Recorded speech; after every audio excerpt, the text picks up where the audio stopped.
സർവം കൃഷ്ണമയം. ഭഗവാൻ അങ്ങനെ ജനിച്ചിട്ട് ചതുർബാഹുവായിട്ട് പ്രത്യക്ഷപ്പെട്ട് നിൽക്കുകയാണ്. ആ സമയത്ത് വസുദേവരോട് പറയാണ്, അങ്ങയുടെ സഹോദരൻ ആ ഒരു ഗോകുലത്തിൽ ഉണ്ടല്ലോ, അവിടെ കൊണ്ടുപോയി ആക്കണം എന്നെ. അതുമാത്രമല്ല, അവിടെ യശോദാമ്മയ്ക്ക് ജനിച്ച ആ ഒരു പെൺകുട്ടിയെ തിരിച്ച് ഇങ്ങടന്നെ കൊണ്ടുവരണം എന്ന് ഭഗവാൻ പറയാണ് വസുദേവരോട്.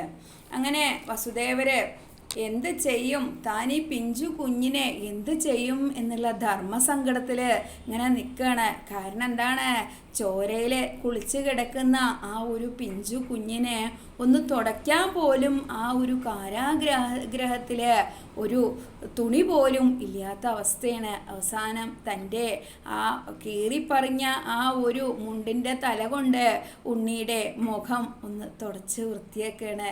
ചെന്താമരാക്ഷൻ്റെ ആ ഒരു കണ്ണും മുഖവും എല്ലാം ശരീരവും എല്ലാം ആ വസുദേവരെ തുടച്ച് വൃത്തിയാക്കുകയാണ്.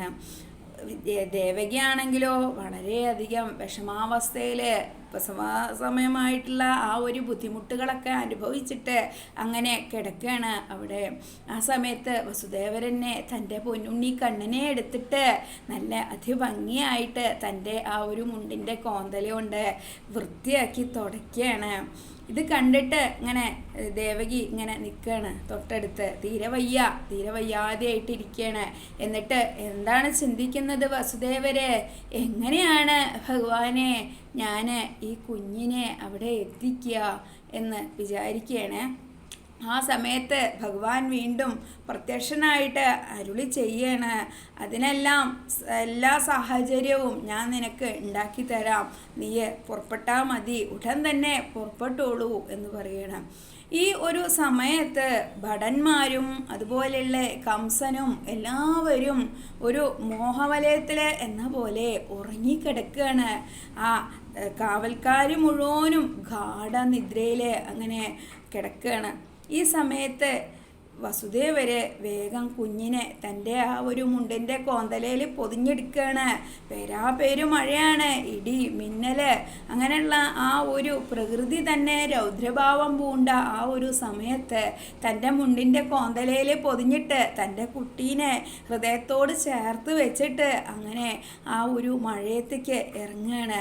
ആ സമയം ആ ഒരു കാരാഗ്രഹത്തിൻ്റെ എല്ലാ വാതിലുകളും താനെ തുറക്കപ്പെടുകയാണ്. പൂട്ടുകളൊക്കെ താനെ അഴിഞ്ഞു വീഴാണ്. ഭടന്മാരെല്ലാം ഗാഠനിദ്രയിൽ ഒന്നും അറിയാതെ അങ്ങനെ കിടക്കുകയാണ്.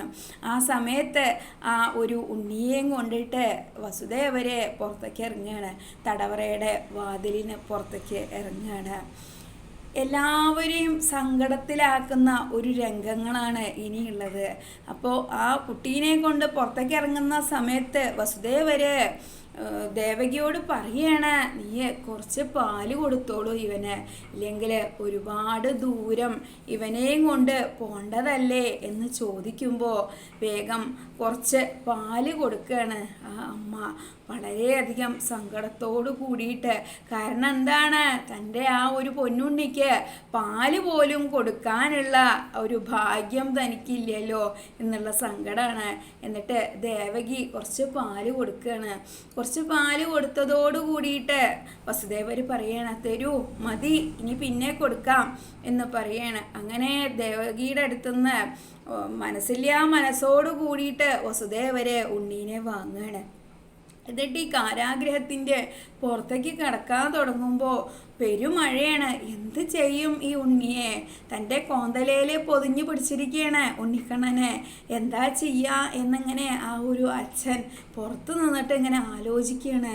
ഈശ്വര, എൻ്റെ ഉണ്ണിക്ക് മഴ കൊണ്ടാലേ ഇപ്പോൾ ജനിച്ചിട്ടേ ഉള്ളൂ, അത്രയും ഉള്ള ആ ഒരു ഉണ്ണി മഴ കൊണ്ടു കഴിഞ്ഞാൽ എന്ത് ചെയ്യും ഭഗവാനെ എന്നുള്ള ആ ഒരു ഹൃദയവേദനയോട് കൂടിയിട്ട് നിൽക്കുമ്പോൾ എവിടെ നിന്നിട്ടോ കാറ്റിന് പറന്നിട്ട് വലിയ ഒരു കൊട്ട ആ വസുദേവരുടെ മുന്നിൽ വന്ന് വീഴാണ്.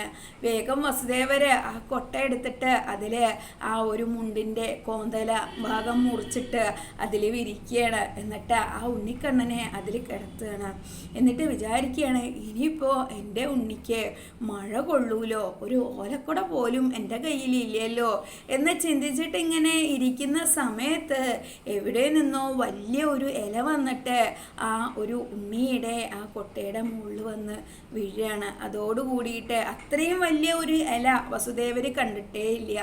ആ ഇല കൊട്ടയെ നന്നായിട്ട് മൂടിയിരിക്കുന്നു. അതോടുകൂടിയേ ഉണ്ണിക്ക് തീരെ മഴ നനയാതെയായി. ആ കൊട്ട തലയിൽ വെച്ചിട്ട് വസുദേവര് അങ്ങനെ നടക്കുകയാണ്. നാരായണ നാരായണ എന്നിങ്ങനെ ഉറക്കെ ഉറക്കെ വിളിക്കുകയാണ് വസുദേവര്. എന്നിട്ട് അങ്ങനെ നടന്നു നീങ്ങാണ്. എങ്ങട്? യമുനാ നദിയുടെ തീരത്തിലേക്ക്. യമുനാ നദി കടന്നിട്ട് വേണം ആ ഒരു ഗോകുലത്തിലേക്ക് എത്താൻ എന്നുള്ളത് കൊണ്ട് തന്നെ നാരായണ നാരായണ എന്ന് ഉറക്കെ ഉറക്കെ വിളിച്ചുകൊണ്ട് അങ്ങനെ നടന്നു പോവുകയാണ് വസുദേവര്. അങ്ങനെ യമുനാ നദി ഗർജിച്ചുകൊണ്ട് അങ്ങനെ ഒഴുകുകയാണ്. പേമാരിയും ഇടിയും മിന്നലും ഒക്കെ ആയിട്ട് എന്ത് ചെയ്യണം എന്നറിയാത്ത ഒരു പിതാവിൻ്റെ അവസ്ഥ. അങ്ങനെ യമുനാ നദിയുടെ തീരത്തെത്തിയതോടുകൂടി വസുദേവർ അവിടെ നിൽക്കുകയാണ്. എന്ത് ചെയ്യും? യമുനാ നദി കരകവിഞ്ഞ് ഭീകരമായ അവസ്ഥയിൽ ഒഴുകുകയാണ്.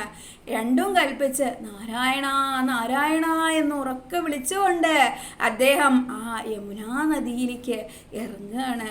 വെള്ളം കൂടി വരികയാണ്. അവസാനം അദ്ദേഹത്തിൻ്റെ മൂക്ക് തന്നെ മുങ്ങിപ്പോകുന്ന വിധത്തിൽ അത്രയും ജലം യമുനാ നദിയിൽ ഇങ്ങനെ വന്നുകൊണ്ടിരിക്കുകയാണ്. ഇത് കണ്ടതോടുകൂടി സാക്ഷാൽ നാരായണൻ യമുനാ നദിയോട് പറയാണ്, വേഗം നീയെ എൻ്റെ പിതാവിന് വഴിമാറി കൊടുക്കൂ എന്ന് പറഞ്ഞതോടു കൂടിയിട്ട് യമുനാ നദി വേഗം ആ ഒരു വഴി രണ്ട് ഭാഗമായിട്ട് അങ്ങനെ മാറിക്കൊടുക്കുകയാണ്.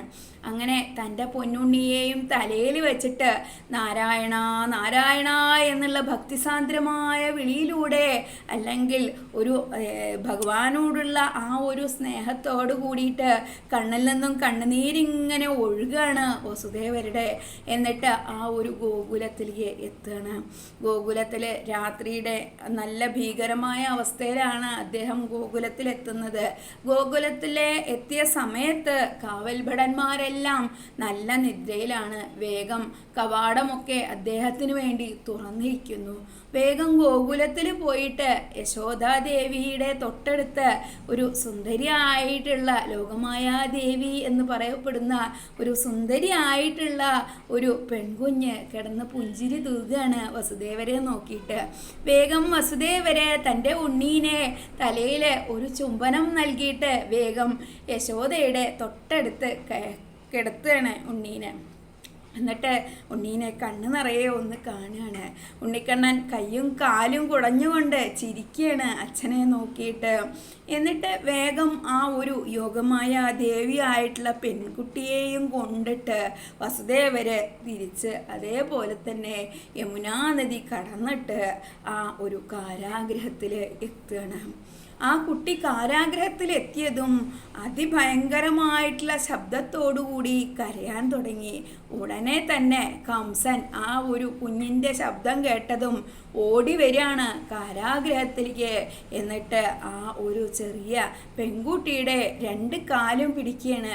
ആ സമയത്ത് വസുദേവർ പറയാണ്, അല്ലയോ കംസ, ഇത് പെൺകുഞ്ഞാണ്, ഇതിനെ വധിക്കാതെ വിട്ടുകൂടെ, എട്ടാമത്തെ പുത്രനല്ല, ഇത് പുത്രിയാണ് എന്ന് പറഞ്ഞതോടുകൂടി കംസന് ഒരു നിമിഷം തൻ്റെ മനസ്സ് ഒന്ന് ചഞ്ചലമായി പോവുകയാണ് കംസൻ്റെ. അതിനുശേഷം കംസൻ വീണ്ടും പറയാണ്, അത് സാരമില്ല, എട്ടാമത്തെ കുട്ടി എന്നത് പെൺകുട്ടിയോ ആൺകുട്ടിയോ ആയിക്കോട്ടെ, ഞാൻ ഇവളെ വധിക്കുക തന്നെ ചെയ്യും എന്ന് പറഞ്ഞിട്ട് വേഗം ആ കുട്ടിയുടെ കുഞ്ഞിക്കാലുകൾ ആ ഒരു ഇരുമ്പ് ഘടാരമായിട്ടുള്ള കൈകൾ കൊണ്ട് പിടിച്ചിട്ട് ആകാശത്തേക്ക് ഉയർത്താണ്. മതിലിൻ്റെ ആ ഒരു ഭിത്തിയിൽ അടിച്ച് വധിക്കാൻ വേണ്ടിയിട്ട് യോഗമായ ദേവി ഉടനെ തന്നെ ആകാശത്തേക്ക് പൊന്തുകയാണ്. എന്നിട്ട് കംസനോട് പറയാണ്, നിന്റെ അന്തകൻ ജനിച്ചിട്ടുണ്ട് കംസ, നീ കാത്തിരുന്നോളൂ എന്ന് പറയാണ്. ഇതോടുകൂടി കംസനെ അത്രയും കാലം ഉണ്ടായിരുന്ന തൻ്റെ എല്ലാ ശക്തിയും ധൈര്യവും ചോർന്നു പോയ പോലെ ഒരു ഭ്രാന്തനെ പോലെ ആ ഒരു തടവറയിൽ നിന്ന് കംസൻ ഓടി പുറത്തേക്ക് പോവുകയാണ്.